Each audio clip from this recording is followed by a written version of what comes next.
ఇక డీటెయిల్స్లోకి వెళ్తే సాధారణ ఎన్నికలు 2024లో భాగంగా గురువారం కాకినాడలో గల ఉమ్మడి తూర్పుగోదావరి జిల్లా పరిషత్ సమావేశ మందిరంలో ఈవీఎంల ఓట్ల లెక్కింపు ప్రక్రియపై శిక్షణా కార్యక్రమం నిర్వహించారు. ఈవీఎంల ఓట్ల లెక్కింపు ప్రక్రియపై రిటర్నింగ్ అధికారులు, ఏఆర్ఓలు, సూపర్వైజర్లకు నిర్వహించిన శిక్షణా కార్యక్రమంలో జిల్లా కలెక్టర్, జిల్లా ఎన్నికల అధికారి Jayanivas, joint collector Pithapuram returning అధికారి ఎస్ రామసుందర్ రెడ్డితో కలిసి హాజరయ్యారు.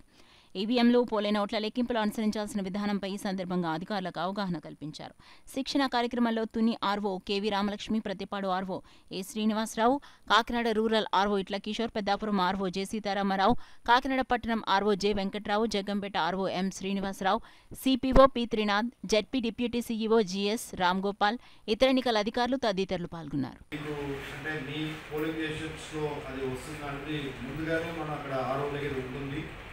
సో మీ పోలింగ్ స్టేషన్లో అది ఏమైనా ఉంది అంటే then you have to ensure that whether those 2 CUs are coming to your polling station.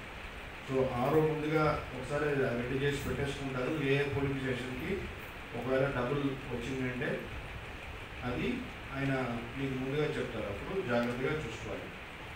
Then అలాంటి CUలు వచ్చేటప్పుడు when those kind of CUs coming like 2 CUs are coming to the table, the ARO has to mandatorily go to the table.